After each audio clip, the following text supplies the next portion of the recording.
We are Rogue Media Sports.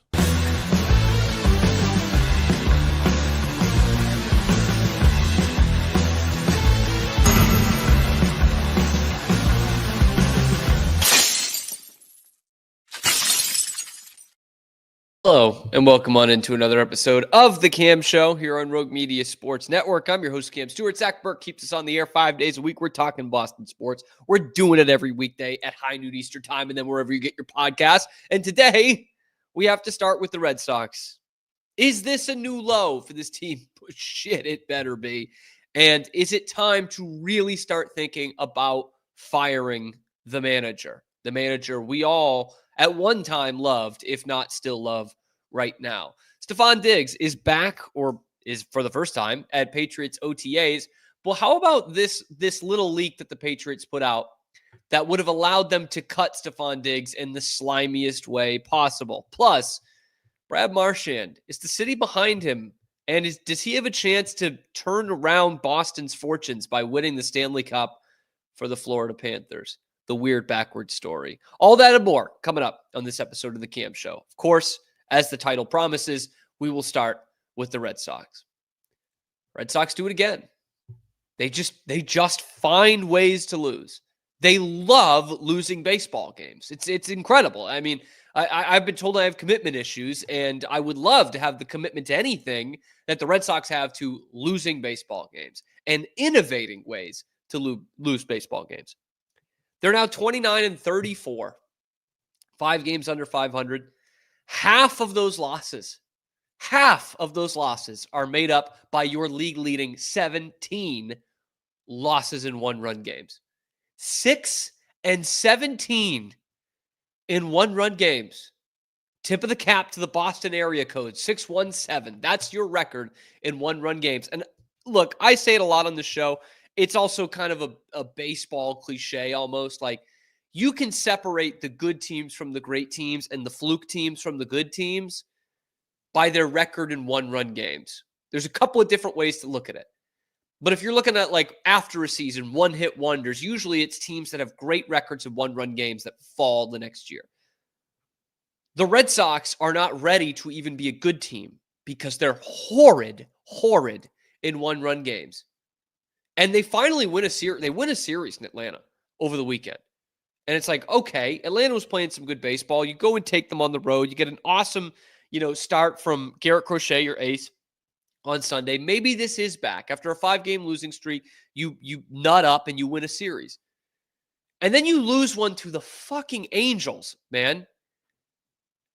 If Mike Trout's dad blasted on the sheets instead of inside Mrs. Trout, could you name a single player on that team? Just one.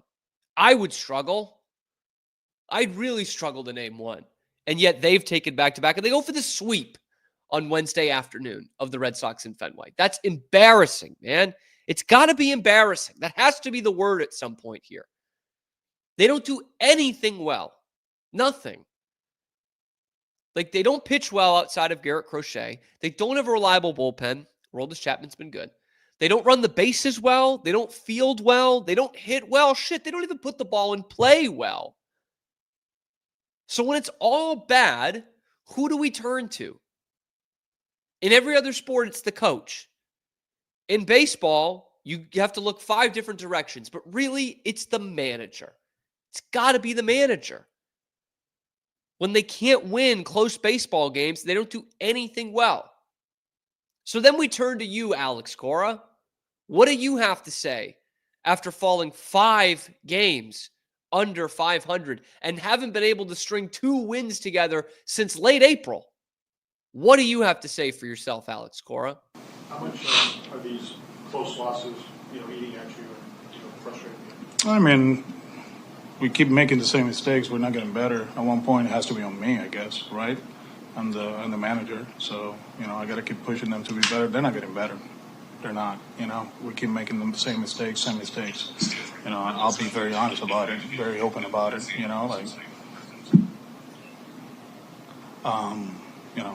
You get frustrated, but at one point it's like, okay, what are we gonna do? What's gonna change? Because we keep doing the same thing. We can keep talking about one-run losses. They're what, 17, 18, whatever it is, and it's the same thing. So, I mean, is it effort, preparation, like Duke said, attention to detail? I have no idea now. I watched that game. I was like, wow, this is real. I mean, it's frustrating. Does that sound like your leader? Does that sound like a guy that this Red Sox team is really going to rally around the rest of the season? Well, at some point, it's got to fall to me. No shit. You're the manager. Of course, it's got to fall to you. That's your job. That's what you signed an extension for. And what this team is showing us is that there's really no excuses for Alex Cora anymore. Not one. Okay? Like it's been 7 years here with, a season off in between with the suspension. 7 years. You've got your guys in here. In fact, you got your favorite baseball player maybe ever to exist, Alex Bregman. He's on the team. They're paying him $40 million. Okay, they actually did invest in some guys this year. Enough? Probably not. They went out and they got an ace pitcher. They spent years to build up draft or farm system capital to be able to go out and get that guy. So you got him too. You've got, your all-star slugger locked down for a decade. You've got a general manager who apparently aligns more with you in baseball sense because, he was always kind of throwing jabs at Chaim Bloom. So what is the excuse now? You signed a 3-year extension. You can't use the excuse of like, oh, they're not investing because A, they are starting to invest, and B, you signed on. I can remember like blowing a friggin' gasket every day in 2017, begging for the Red Sox to fire John Farrell. Begging. They were winning sometimes just in spite of him. And yet, when you look at John Farrell's resume, it's pretty similar, if not better, than Alex Cora's. They both won a World Series in their first year. Wash it. Great. John Farrell's team was a bit of a fluky team. Alex Cora's team was loaded with talent. Okay? Then, after that, Cora has finished in last place more than he's made the postseason. John Farrell, after winning the World Series, had 2 last-place finishes and then had 2 division winners. Cora doesn't do that. Cora's won the division 1 time since he's been here. And it was the greatest talent, most talented team in Red Sox history. And yeah, the greatest team in Red Sox history. Like Alex Cora, the further we get from that, both chronologically and with their play on the field, the more you have to think, how much did Alex Cora have to do with that? Was he the Casey Jones of that team? Just roll out the balls, roll out the bats, let them do whatever they need to do. We talk about baseball being, the sport where the coach matters the least. And here's a guy who's getting the least out of his team. And we love him because he's a former player for the Red Sox. He seems like a nice guy. He had the success in year 1. They had a nice little run in 2021. They caught lightning in a bottle for a couple of weeks. But someone was making the point, someone had written about this a few days ago. But in 2021, we've got to remember, that was a good team. They were in first place at the All-Star break. And then they kind of failed upwards into the playoffs. Remember, they were blowing games against the Orioles the last week of the season. They needed to win on the final day against one of the worst teams in baseball, the Washington Nationals, just to get into a 1-game playoff, the wild card game. And they needed a comeback win in that. They needed 2 runs in the 9th to beat one of the worst teams in the league. So it's not like they were a buzzsaw in 2021. They were mediocre at best the last 2 months of the season. They had a good week and a half that got them a 2-1 series lead in the ALCS, and they were 2 wins away from the World Series. Can't take that away from them, but you don't hang banners for that. You don't keep your job based on that. You saw it there. They've got the most 1-run losses in the majors. They've got the most extra innings losses in the majors. They They can't play any kind of fundamental baseball. I mean, every night it's something new. It's Abraham Toro getting thrown out at the plate by 10 fucking feet last night. We're just throwing the ball all over the infield. Cedar Rafaela throwing home for some reason. Cedar Rafaela last week tagging up and going to third from second when there's a guy already at third base. It's just it's piss poor fundamental baseball every single day. And it's not just one offender. Everybody on this team does it. It's like they don't know the game at this level. It's frightening, man. And Cora says it, we're not getting any better. That's on you. In any walk of life, that is on a manager, an advisor, a head of a team. When the team, in any sense, business or little league or, I don't know, a classroom, if it's not getting any better, that's on you. If you're telling them the same things all the time, allegedly, and they don't get better at it, that's on you. And when do we as Red Sox fans just say, we're sick of this? This year was supposed to be different. There's really no way that the Red Sox can spin it to their fans that, we were ahead of schedule, or, well, if this thing didn't go wrong. It's like, no, man. Things were starting to fall off the rails before Bregman got hurt. Like, you can't use this excuse. There isn't an excuse to spin why the Red Sox are in fourth place in their division and 5 games under 500 in the first week in June. There's not one goddamn thing you can tell me that is going to be like, oh, well, yeah, give them another chance. Like, this is abhorrent. This is rotten, man. They haven't won back-to-back games in a month and a half. A month and a half, man. The Celtics were still playing the last time the Red Sox won back-to-back games. Embarrassing is the word. New low? I hope so.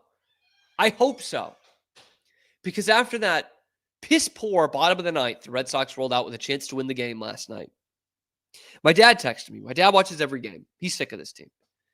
And that's what he says. He says something to the effect of, what a pathetic bottom of the ninth for the Red Sox. And I texted back to him. I said, well, you know what? One Red Sox team did have a great bottom of the ninth. The one that plays in Worcester. They got a bottom of the ninth inning game-tying home run by guess who? I'll give you 2 guesses, but you'll only need one. Because every day, Roman Anthony is doing something new to prove why is he not in the major leagues. And yet every day he's doing it with Worcester across his chest, not Boston. And I look at this lineup last night. I also texted this to my dad. I took a screenshot of the lineup card last night and said, man, this is the kind of thing that makes me cuss like my mother. Because I'm looking at this pathetic team and this lineup. I mean, we've seen it.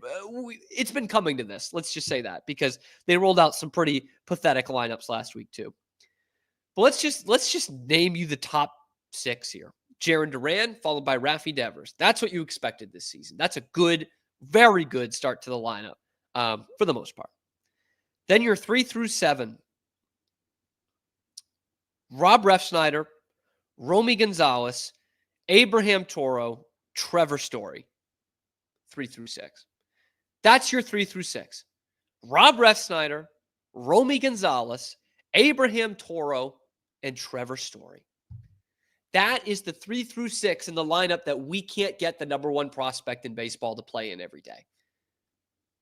The lamest excuse to end all lame excuses is Craig Breslow trying to tell you, like you're some kind of fucking moron, that they can't find a spot for Roman Anthony to be in the lineup every day. Oh, we can't call him up because he won't be in the lineup every day. Really? Whose bat would you rather have in there in some shape or capacity? Abraham Toro or Roman Anthony? Rob Refsnyder or Roman Anthony? Romy Gonzalez or Roman Anthony? Why is this so hard? And I've got this stupid shit that they're leaking to the media of, I saw it the other day. I don't have the tweet. I should have it. But it was like, No Roman Anthony in the Atlanta series, but they tease a big move coming. I'm like, what is this? Is this about some like big-titted sportscaster who's getting a deal with DraftKings? Oh, we're teasing this? Call him up or don't. I don't need to be teased as to whether Roman Anthony is going to be on the fucking team. Call him up or don't. And at this point, they're not. They're not doing it. They are refusing to put out the best team that is possible for the Red Sox. They will not do it. It is pretty clear that under no circumstances, unless 3 friggin' outfielders get hurt, they will not call up Roman Anthony. And again, they think you're stupid. They think you're a stupid fan base. They think you, the fan, are just dumb as rocks by telling you these excuses. A, that we can't get Roman Anthony in the lineup every day. And B, we don't want people to think he's going to be our savior. Because I'll spare you the suspense here. If Roman Anthony is on this team or not, and everyone else sucks, they're going to be in 4th place. But by having Roman Anthony up there, it would show that, hey, we are trying to win games. We're trying. We're putting out the best lineup possible. And so this juxtaposition of he can't be our savior and, well, we can't play him every day. It's like, which one is it? If he comes up here, he's going to play every day. That's what happens in the major leagues. No one is expecting him to be the savior because he's going to play every day. It doesn't make any sense. None of what this team does makes sense. And they got to at least start firing some coaches because Lord only knows what Pete Fatsy does here. That team, I don't know what kind of philosophy it is to just not come in contact with the baseball, but I think he might be ahead of his time. I don't think it works in Major League Baseball right now. I don't think that's a good strategy. Not putting the ball in play. Maybe there's some big brain thing I haven't figured out yet, but not putting the ball in play usually doesn't help your cause. And that's what the Red Sox love to do. Unproductive outs. If they track that, they would absolutely unequivocally lead the majors in that. Just like they lead the majors in errors, which, by the way, 2 more last night, they surpass the Colorado Rockies for the major league lead in errors. The Colorado Rockies, who are on pace to smash the White Sox record of last year of being the worst team in modern baseball history. That team has less errors than you. That team's more sound defensively than you are. Like, how embarrassing does it need to get? What more records do they need to set here? For someone to just be like, we got to change. This has to change. We can't keep going on with this. Alex Cora was on borrowed time. The time is done, man. He's worse than John Farrell, and we were all ready to run John Farrell out of town the entirety of that 2017 season. And yet, oh yeah, it's Alex Cora. It's great. It's all great. This team's going nowhere. Nowhere. And the only thing that I can think of to keep Alex Cora next year, if this continues like this, is that they'll keep Bregman. But Bregman wants to win baseball games. I know he likes Cora, but he also likes winning. He makes the ALCS like every single year. This is not that situation. And it's not that situation with Alex Cora. Guarantee you that. Anyway, let me know what you guys think in the comments section below. Is it time to move on from Alex Cora? Who are you firing first? Whose fault is this? Let me know in the comments section below. Be sure to like the video, subscribe to the channel. We're coming at you every weekday, high noon Eastern time on YouTube Live, and then wherever you get your podcasts as well. Check out the other videos on the channel to see what we're talking about with the Red Sox and everything else in Boston sports. I'm your host, Cam Stewart. Zach Burke keeps us on the air 5 days a week. Speaking of Zach Burke, I'd like to bring him in here if I could, because he's going to appreciate it. What am I going to appreciate? Better appreciate this. You can bring yourself down a little bit. Oh, I'm too hot. My bad. So I told you yesterday, or I said it on the show yesterday, that I could be getting a package during the show. Yes, I do remember that.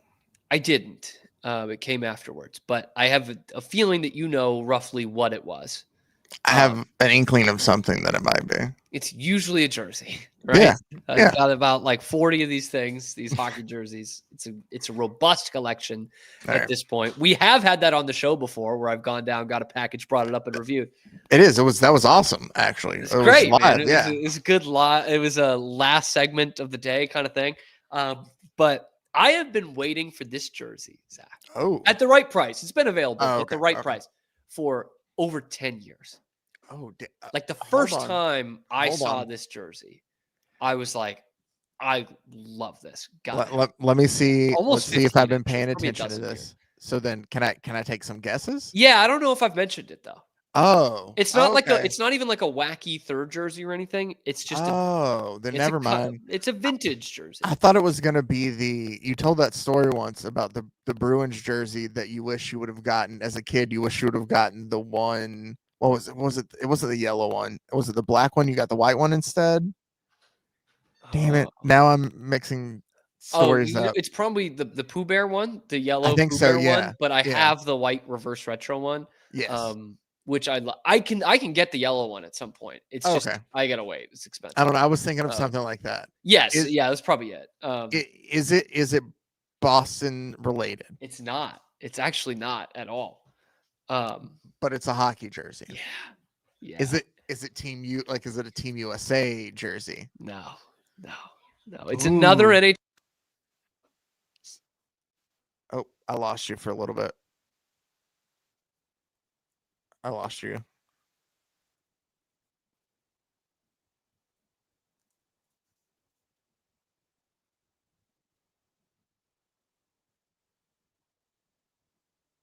Can you hear me still? I've lost you completely.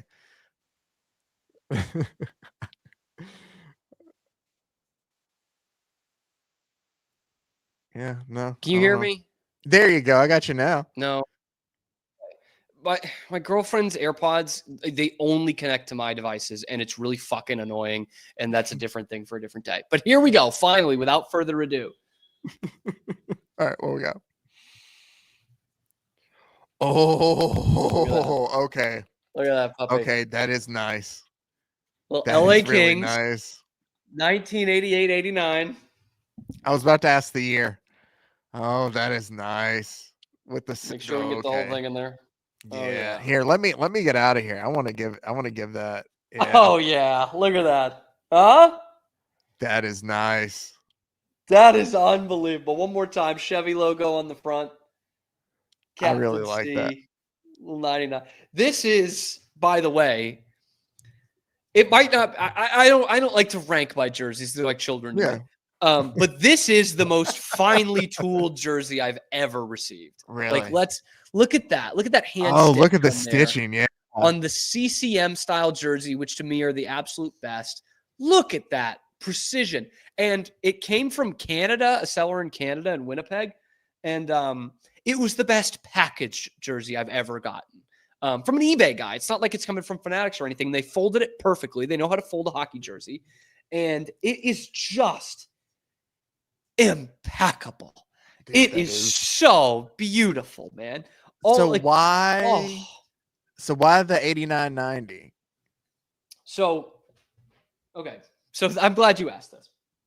Yeah. Hold on. I don't want it to fall. A layman like myself, like I know, like I can be like, oh, I look at that and I'm just like a 90s Kings jersey. Like I know like the time frame and like, oh, that's a cool looking one. But why specifically the 89.90? Yeah. So that would have been the first jersey that he wore with the Kings.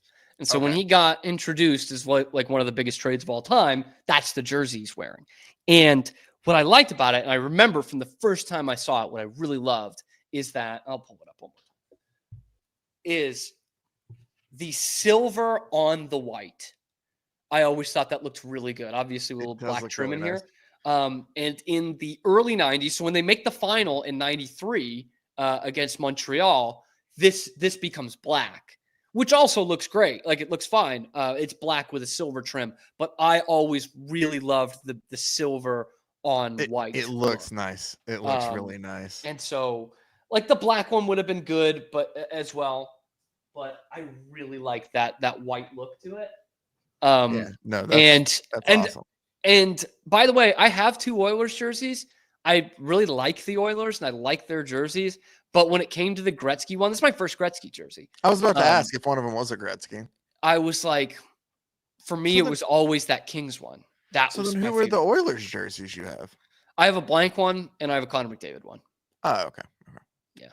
And honestly, if I had to pick a second Gretzky jersey, it would be those wacky Blues ones that had like the 2 different size numbers on the back. You should look those up. Those are incredible. The 96 Blues jerseys only played there for a couple of weeks, which I think would also be kind of a cool thing to have a Gretzky Blues jersey. It's like your Unitas Rams one. Oh, I do have a Mikko Rantanen Carolina Hurricanes one, and he only played there. It's not the blue. Are you talking about the blue and red one where it's like flashed? Yes. It's so ridiculous, man. It's now. So 90s. I don't even like the Blues. I would not buy a Blues uniform in basically any other style than that. Oh, but I love that. He looks so sad in that jersey too. Like an image just popped. Yeah, didn't like that. But I am so freaking excited. This is the most excited I've been about a jersey in a couple of years. And I get pretty excited. In fact, when we did we did the Four Nations one. That's the one we did on here. I was really excited for that one. But this, I was like a pig in shit, man. I'm so happy. And I got it at a decent price. I spent about $150 on that before shipping. Okay. It was about $20 shipping because it was coming from Canada. Got here in a week and a half, which, hey, I mean, I'll take that any day of the week. And usually there's a website that I love that I've talked about on the show before that I can land pretty much any jersey I want for about $250. And it comes in that kind of quality. So it's worth it. Like it's like you're not getting screwed. It's just a lot of money. $250. It's a lot of money. In fact, I've got a wish list of about 5 jerseys on that website right now, which would be, quick math, $1,200. So it'll take some time. One of them is the Bruins Pooh Bear one. We're going to have some slow sports days here. Maybe I should go through my wish list on one of these days. You should, or we should Maybe tier tomorrow. them out. Like we can rank them out and you can do a picture while you do it. This will be, and you know what? This will be good for my budgeting. Like, all right, after a certain amount of time, I can get this one. But the thing is, I find deals. I wasn't planning to buy this one. Is that what we should do on? Well, do you want to do that tomorrow, or do you want to do that for Friday? I kind of do. Because Friday, I do have a segment for us. I do have a segment that I'm thinking about. I'll tell you after the show. But my God, that jersey, one more time. It's nice. For that jersey. Oh, I can't wait to just wear it everywhere. But anyway, that's not what the show is. Thank you. I ended up leaving a terrific review on eBay, by the way. I was just so floored by the care they put into this. And I always take pictures. I always take screenshots of the listing, like every picture on the listing, just in case they send me some Chinese bullshit instead. And I was like, CCM and hockey jerseys, they're usually pretty good at delivering. And this one friggin' delivered. It looks so good. I don't even remember what I'm going to talk about next. Oh, yeah, Stephon Diggs. Stephon Diggs is on the Patriots. That whole cutting thing apparently is gone by the wayside. But make no mistake about it, the Patriots were ready to pull a really slimy move to get Stephon Diggs off the team. We'll talk about that next on The Cam Show. We'll be right back after these quick words from our sponsors. This is Rogue Media Network. At Open Goal USA, we're revolutionizing training for both soccer and lacrosse with our innovative portable rebounders. Perfect for players of all ages and skill levels, our rebounders improve accuracy, control, and technique in both sports. Built with premium materials for durability and ease of use, they're ideal for training anywhere, anytime. Whether you're perfecting your soccer game or sharpening your lacrosse skills, Open Goal USA has you covered. Visit OpenGoAAALUSA.com and elevate your training today. Relax with Hemp Delicious. Organically grown hemp, massively blended with delicious organic herbs, responsibly sourced for their holistic benefits. Each sip offers calming, antioxidant-rich wellness. Brewed just for you. Sip the calm with Hemp Delicious. Find your blend at hempdelicious.com. Introducing Muck Off's classic pink bike cleaner, powered by revolutionary nanotechnology that breaks down dirt and grime on a microscopic level while protecting your bike's delicate finish. Developed by our mad developer Alex and tested by riders, our products are made by riders for riders. Discover more at us.muc-off.com, where we break the mold to bring you the best in bike care. Visit roguemediamusic.com for more music.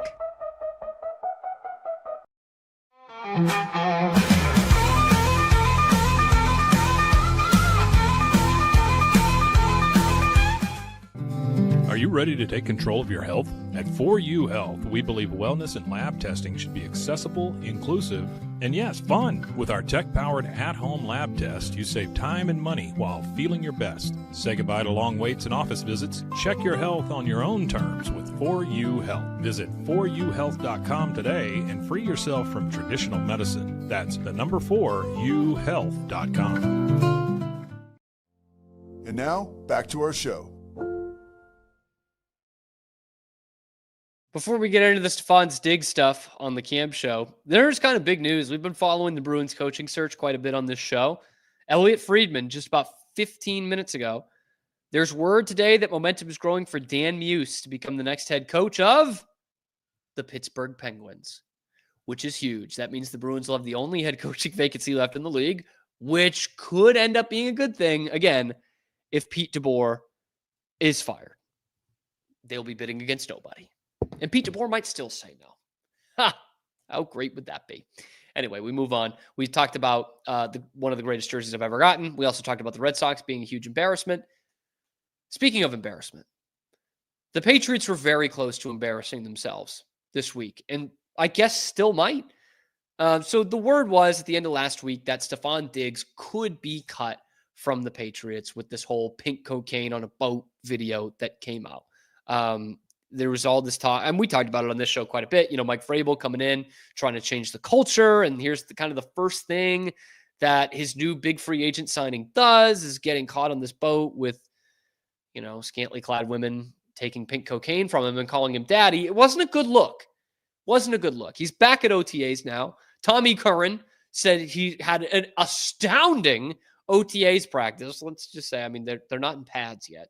That just means he looked good on this torn ACL that he's still recovering from. But word also got out this week to Mike Florio of Pro Football Focus.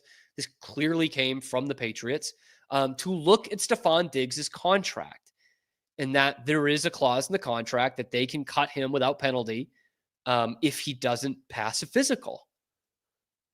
And so then the suggestion comes about that if the Patriots are really mad about what Stephon Diggs did in this video, they can just have him fail a physical and they can cut him.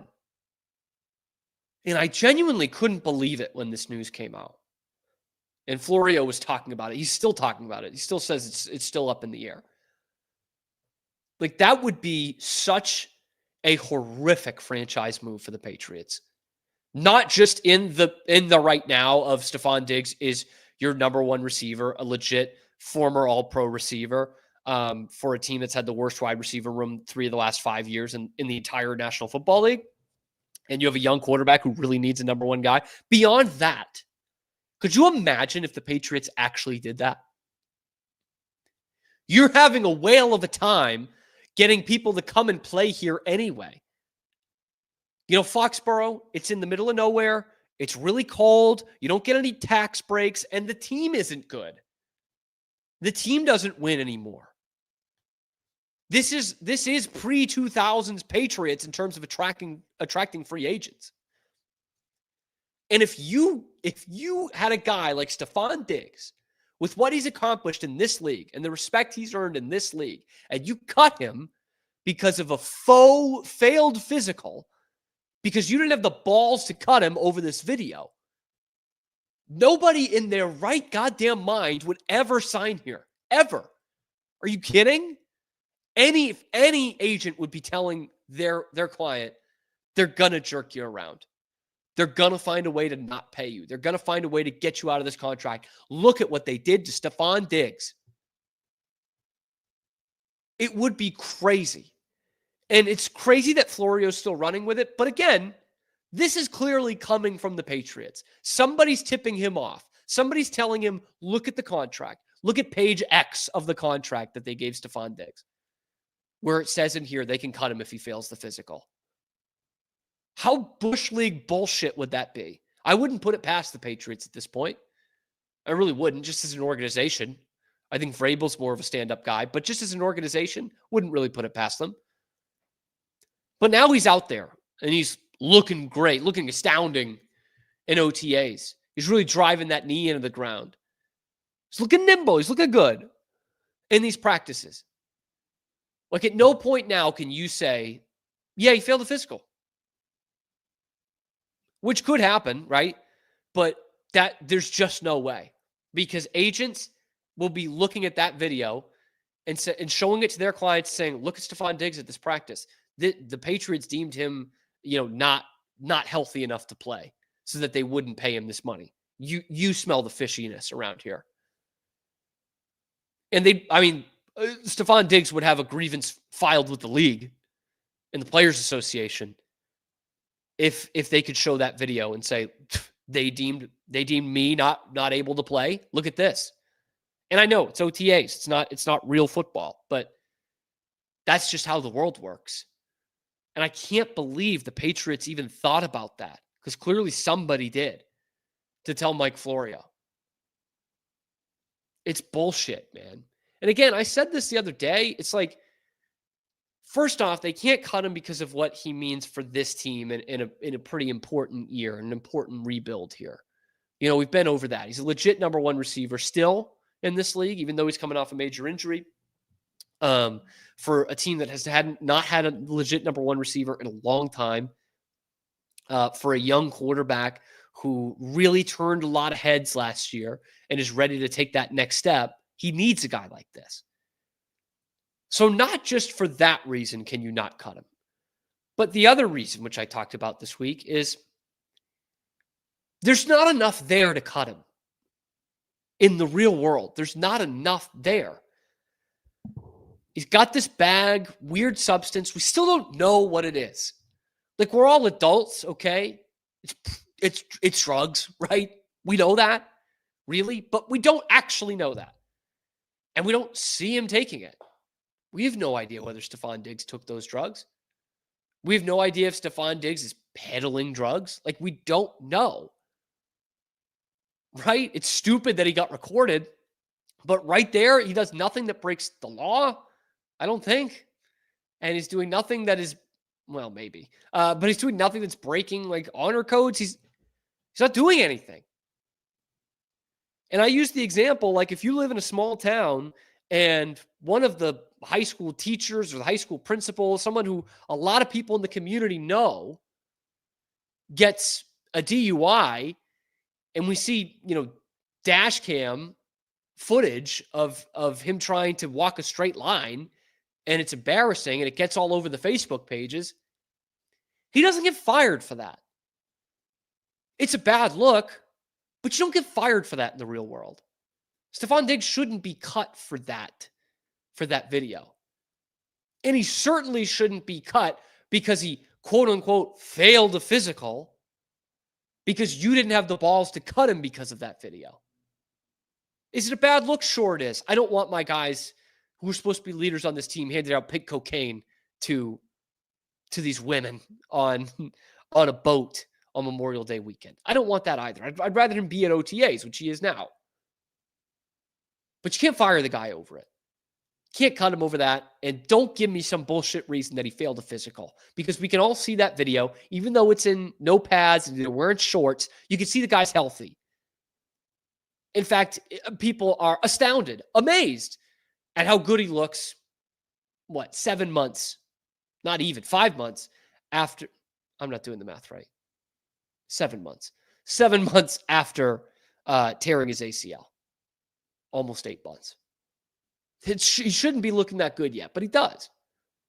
And so I just couldn't believe when that story came out. And by the way, again, Florio's still like, well, they can cut him now. And Chris Sims, who's adult, I watched their thing this morning to see if Florio was still running with it. He's still running with it.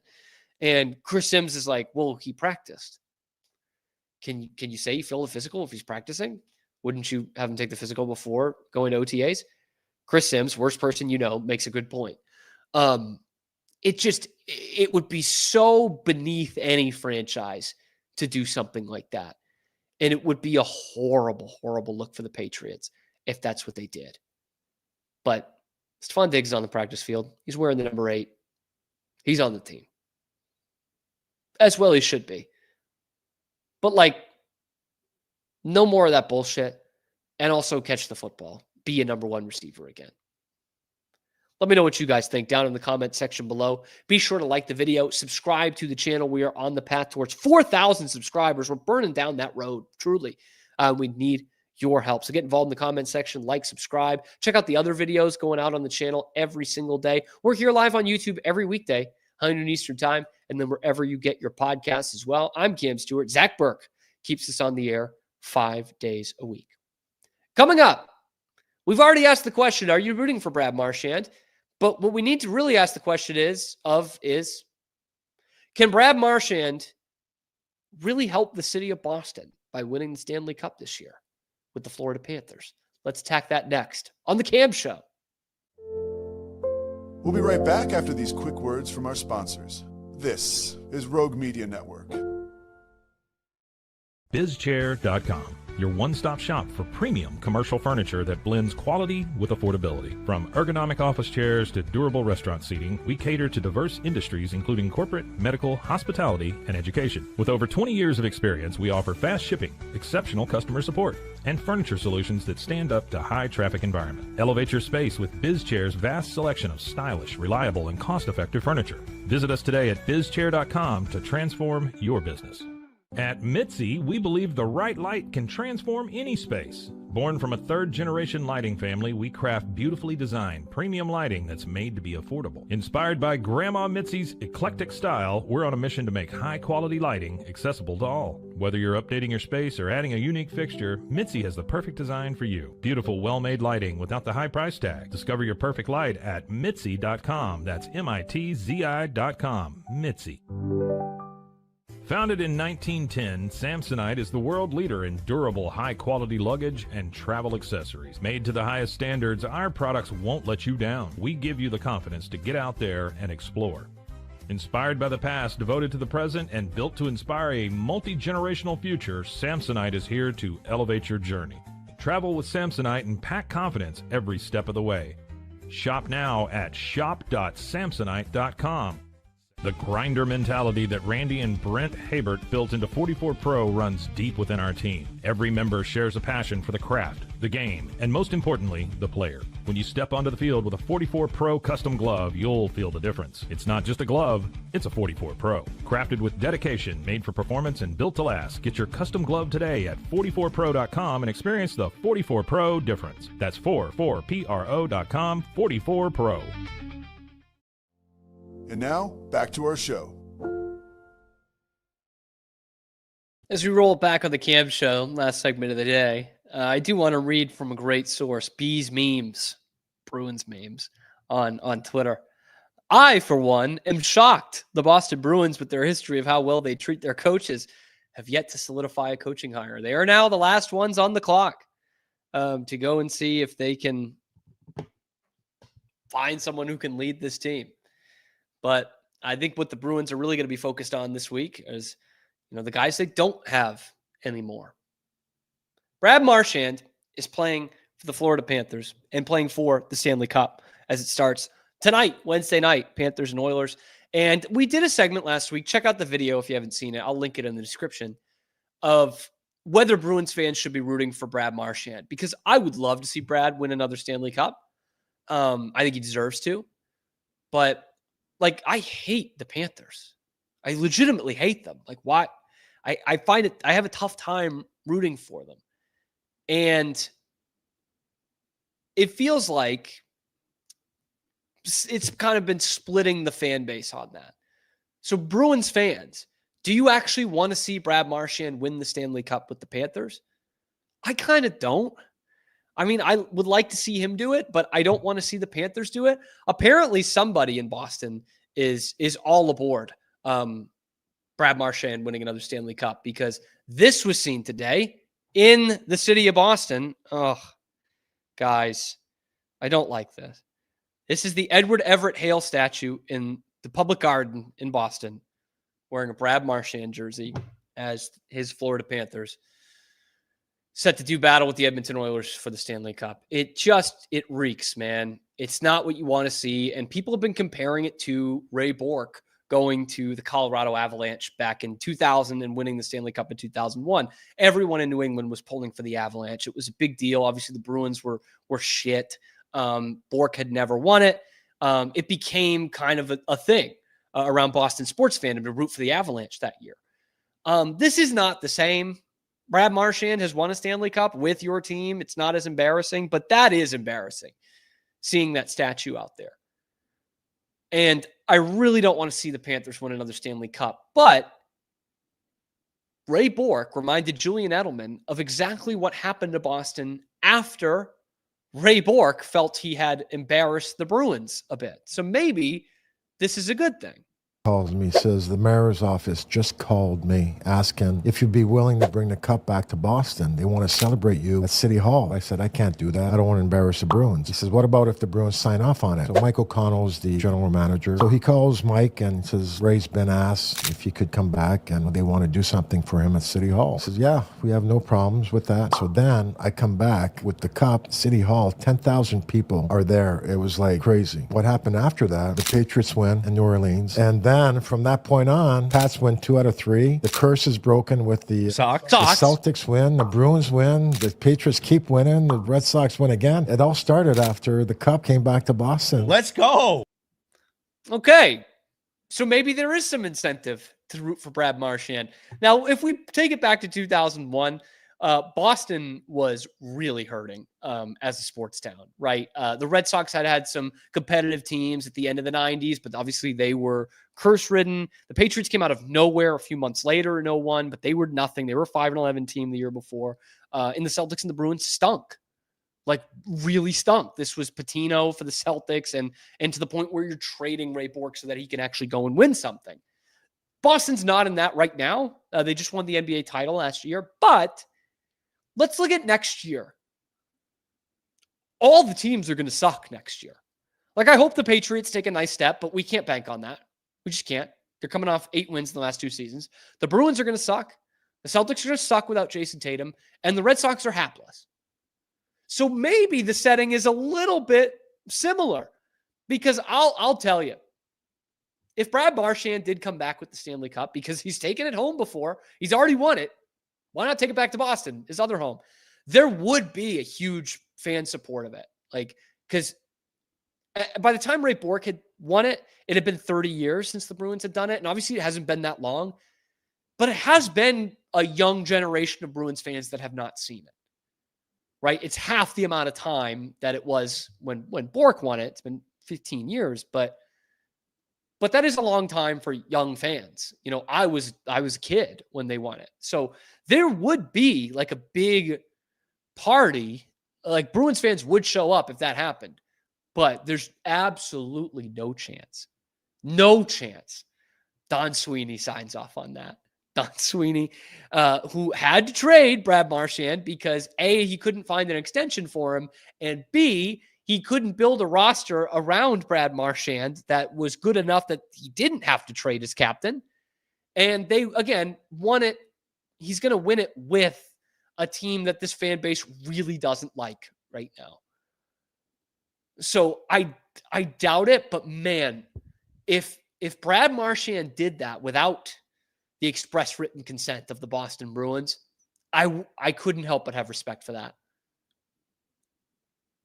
And I was on board with the Marchand trade when it happened, but that's because so much other shit happened that was so frustrating, right? And I didn't love that they sent him to the Panthers. There was plenty of other teams that were interested in him. But this would be an ultimate FU to the organization, not to the fans, but to Don Sweeney and Cam Neely and the Jacobs family. And maybe it'll light a fire under their ass. I don't know, but how funny would that be? Because people would show up. There are a lot of Bruins fans not happy with the organization right now. In fact, I would say a majority, which is tough to do with Bruins fans. Bruins and Celtics fans, it's tough to really get them very cynical. But the Bruins are absolutely doing that to their fan base right now. And if Brad Marchand won the cup and brought it back, oh man, what an embarrassing day that would be.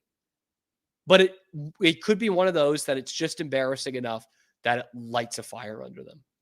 That's not what happened with Ray Bourque. They didn't start turning it around with the Bruins until 6-7 years later. But maybe it brings that magic. Maybe all of a sudden we start winning championships again. All of a sudden, this long drought is over. Maybe Drake May does lead them to the playoffs and become a contender, because if he doesn't, none of these teams are going to be contenders next year. But anyway, let me know what you think. Are you rooting for Brad Marchand in the Stanley Cup final? Would you like to see him bring the cup back to Boston and rub it in Don Sweeney's face? Let me know in the comment section below. Be sure to like the video, subscribe to the channel if you love Brad Marchand and you like Boston sports, because we're bringing it to you every single weekday, high noon Eastern time, live on YouTube, and then wherever you get your podcasts as well. Check out the other videos on the channel to go over what we're talking about in Boston sports every weekday. I'm your host, Cam Stewart. Zach Burke keeps us on the air 5 days a week. We will see you tomorrow on a little ditty that we like to call The Cam Show. Transform your workspace with Hanomi Ergonomics. From adjustable chairs to standing desks, we provide solutions for comfort and productivity, whether at home or in the office. Improve your posture, reduce strain, and work smarter. Visit us at hanomi.co today. That's HINOMI.co today.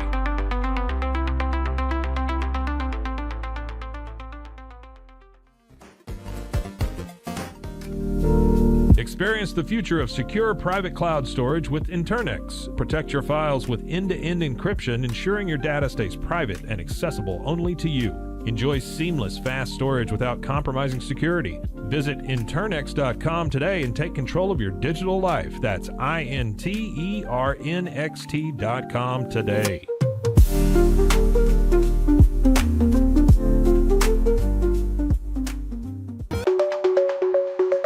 Protect your online privacy with NordVPN. Browse securely, access content from anywhere, and keep your data safe with military-grade encryption.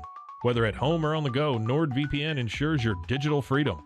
Stay secure. Download NordVPN today at nordvpn.com. That's NORDVPN.com.